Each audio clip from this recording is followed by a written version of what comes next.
skeptically. I was pretty fucking full. She narrowed her eyes at my dubious expression. "Oh no you don't. You have room for a slice, I know it," she said matter-of-factly while placing it in front of me with a pointed glare. I snickered and shook my head because she was so fucking cute when she was bossy.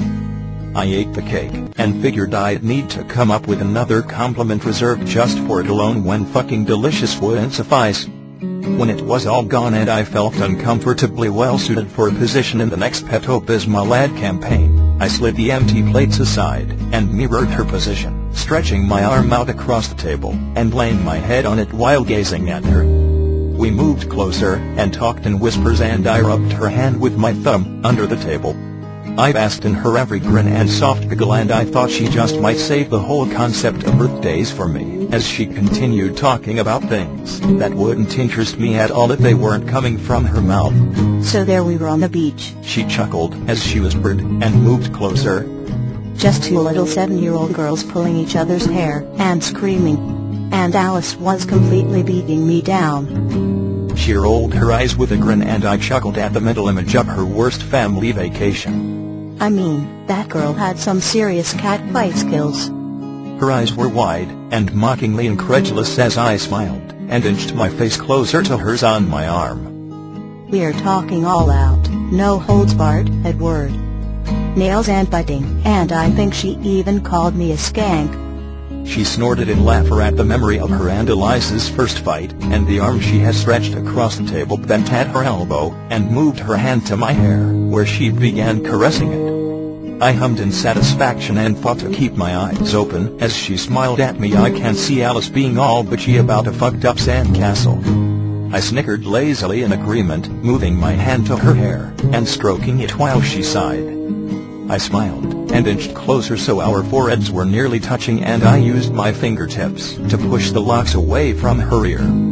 She moved closer and I could feel her breath on my face and I never wanted to kiss her more than I did at that moment, as she stared into my eyes with a shocking intensity. I hadn't kissed her in so long. Always pulling away even though I was aching for it. I darted my tongue out to lick my lips involuntarily, and she closed the distance between our foreheads with a contented sigh that bathed my face in warmth.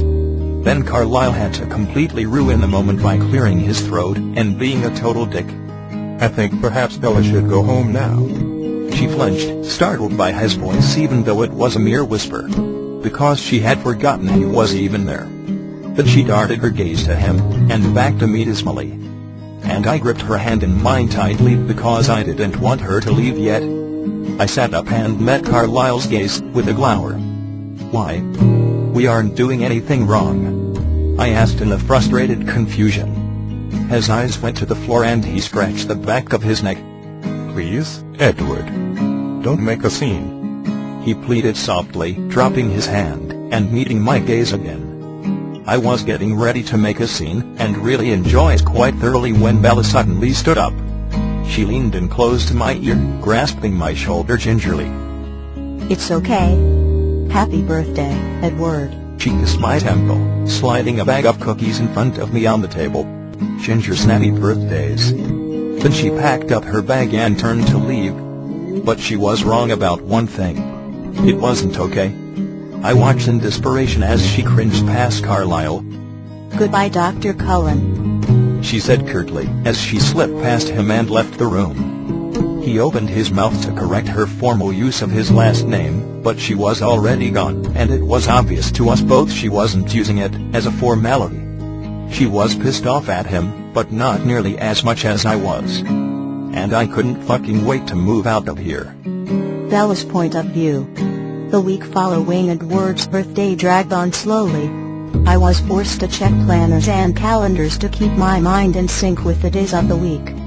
As me and I were on admittedly better speaking terms, I still wasn't happy with her, and she wasn't showing any further signs of retreat, but we had managed to come to a sort of truce since our conversation. We agreed to disagree, and skirted around the subject of Edward, but I still wasn't off the hook for my lack of sleep or for my refusal of therapy.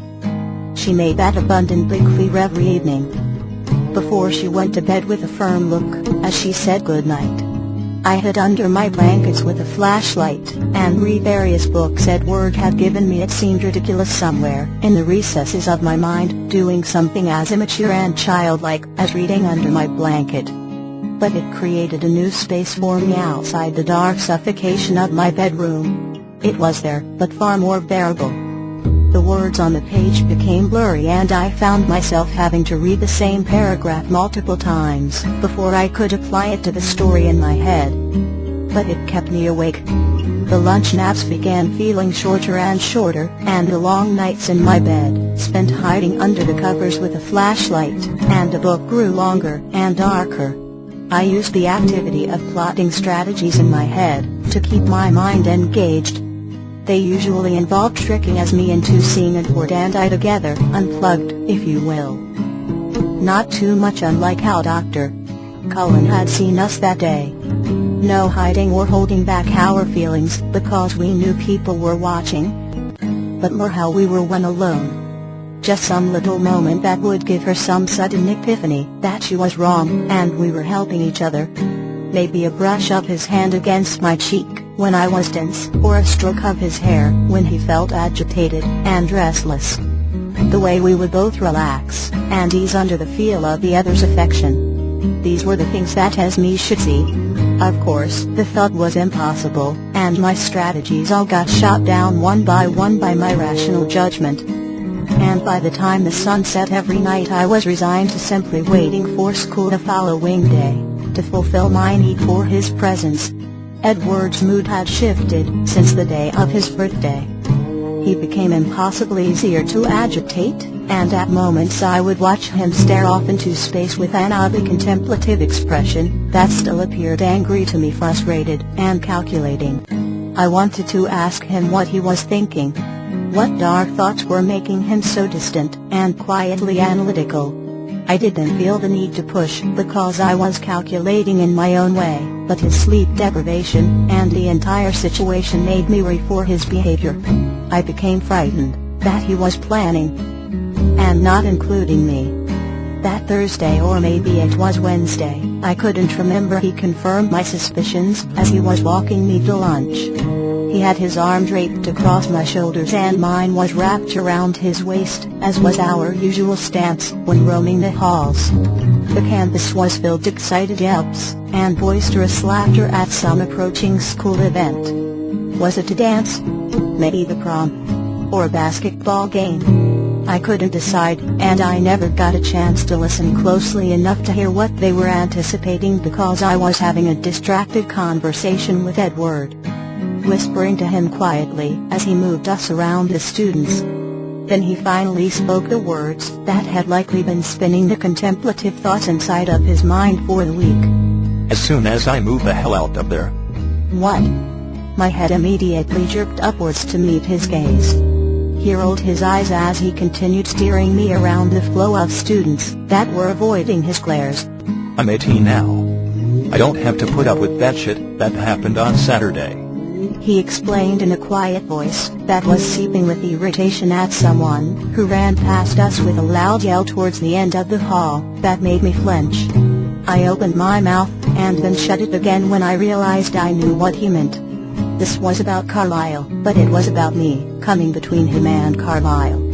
And this wasn't how it was supposed to go. They were supposed to give in and allow us to see each other, and even though the thought seemed ridiculous even to me, everyone was supposed to be happy. No, I shook my head furiously while trying to stay in step with him. I have a plan, really. I can convince Esme to let this go, and you know, once she's on the bandwagon, Carlisle will follow. I was talking rapidly in desperation to get my point across before we reached the cafeteria.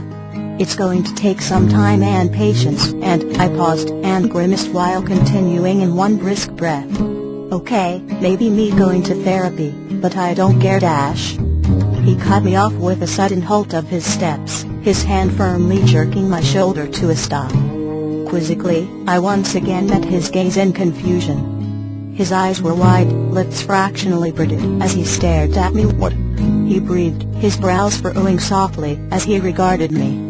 Instead of waiting for me to elaborate, he quickly resumed his walking with fervor, ignoring my bewilderment as he moved us past the traversing crowd and swiftly slipped us between two adjoining buildings. I followed in a confused silence as he led me to a familiar spot. The same one behind the school where I had fled the day I willingly touched Emmett and broke down. We didn't stop until we reached the same area. The brick wall of the math building offered total cover from the teeming campus, and even though the large industrial air conditioner rumbled behind us, it was still more quiet and privacy than we had become accustomed to. Do you want to go to therapy? He asked incredulously as he released my shoulders and turned to face me completely. I was still puzzled as to his reaction, but I managed to shake my head. No, but I mean, if it would get us me off our backs, I'd do it. I trailed off into a quiet voice. I never wanted to subject myself to that, but anything seemed like a fair compromise if it meant I could be with Edward. It was reason enough for me. The crease between his brows deepened and he looked away from my gaze. Opening his mouth. Closing it. Opening. Closing. He repeated this a couple more times as I stood patiently, glancing around the area, and biting my lip. The nice secluded location suddenly seemed like a very comfortable napping spot. Of course, this happened to me often. My mind could create a napping spot anywhere when I was this tired. The previous night I had stared at a nook inside of the fridge and decided it could be comfortable if I was 1 inch tall and immune to cold, that is. Edward finally broke me out of my slumberous fantasies when his face finally jerked back to mine. No, he said sharply, his eyes narrowing as his hands went to comb and rake through his hair in irritation. Don't be fucking ridiculous. That's exactly what they want. His voice was rising. And I was shocked by the anger that darkened his eyes as they penetrated mine. I was afraid I had been so sleepy that I had missed some vital piece of information over the last 5 minutes. Why would this make him angry? He wasn't the one that had to go. Well, of course it's what they want, Edward. I sighed in exasperation, shoving my hands into my hoodie pockets and leaning against the wall with a sour face.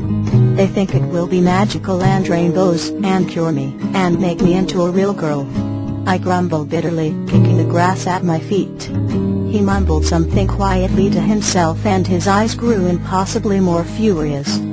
Don't you see what their plan is? He asked, and he was twitchy again, as he often was, seeping irritation and frustration from his every pore. I was accustomed to seeing it, and knew a lengthy rant was likely approaching, so I relaxed into my spot against the wall, and simply watched. She got this bullshit from Carlisle, I just know it. And that day... He shook his head and looked away from me, shoving his hands in his jacket pockets, to restrain the urge to comb them through his hair once again. This was what he wanted. It's so fucking perfect. Lure you into therapy and make you better so you can broaden your horizons. Widen the dating pool, so you can realize how much better off you could be with some other motherfucker, who isn't completely fucked in the head. His finger came up to his temple, poking it as he spoke, and then after his brisk tirade was complete, he used that finger to rub it and his face slowly fell. I watched, stunned and wide-eyed, as the finger went to his hair and his eyes slowly slid closed. Which is probably exactly what will happen. He breathed in a low voice that I had to strain to hear over the rumbling of the air conditioners. He hadn't meant for me to hear it. But I did. I huffed, annoyed that he could ever believe something so incredibly preposterous. What are you talking about? I didn't even attempt to hide my frustration with his entirely unfounded paranoia. Like I could just go and get cured and suddenly find someone better. I wanted to laugh at the idiocy of the thought. My going to therapy wasn't some conspiracy against our relationship. It was bargaining tool. His gaze once again jerked to mine, and he looked so oddly vulnerable and truly bothered that it alarmed me. I couldn't stand seeing him vulnerable. He was supposed to be the strong one, and seeing that strength falter made me feel undeniably vulnerable as well. Think about it. He sighed, a hint of bitterness lacing his tone, as his hand returned to his pocket. I mean, what am I really, Ella? I'm basically the last man on earth for you. He shrugged and looked away, hiding the bitter